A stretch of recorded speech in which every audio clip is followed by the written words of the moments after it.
It's often nice to be able to leave yourself or other members of the editing team a note about a particular shot or communicate that something needs to be done.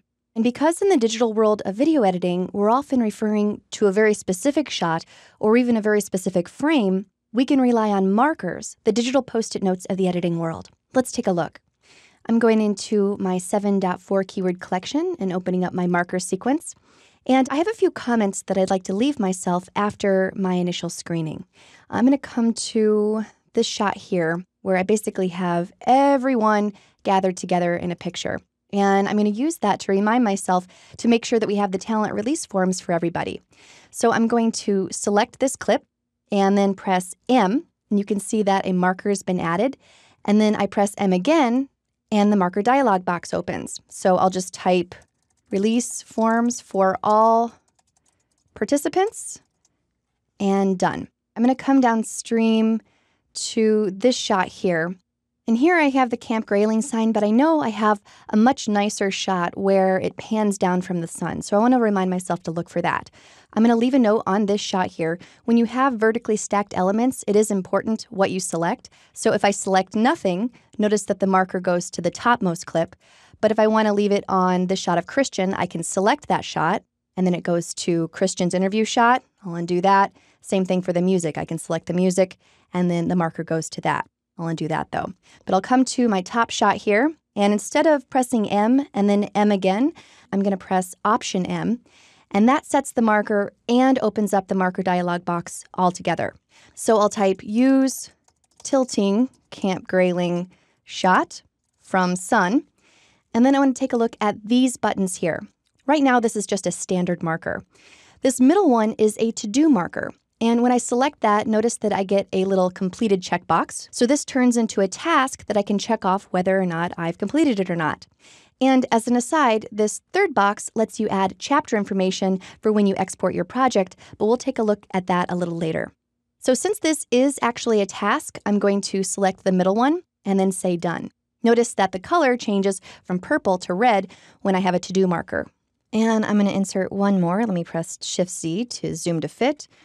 And I'm going to come to the end here, which is where we need to put the Project Relo logo.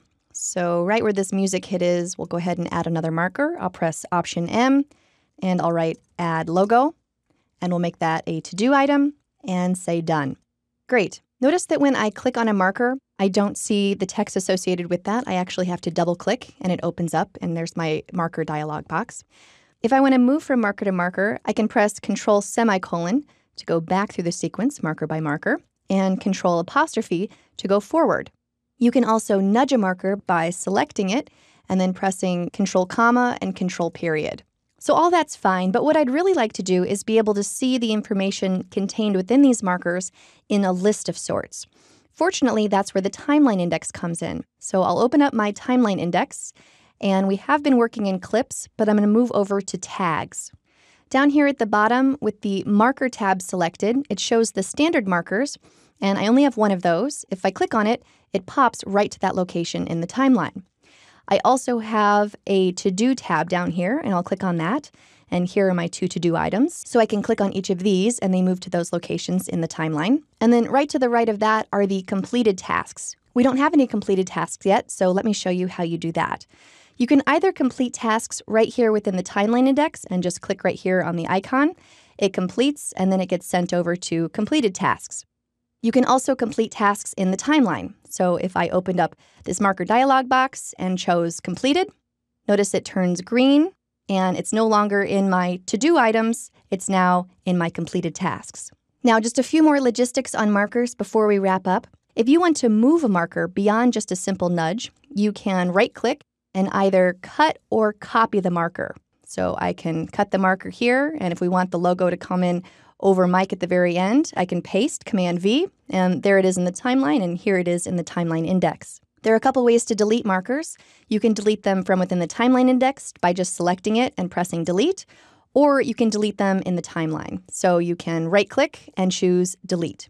So that's all for now on the world of markers, but they really are a great way to digitally communicate specific information in the world of Final Cut Pro X.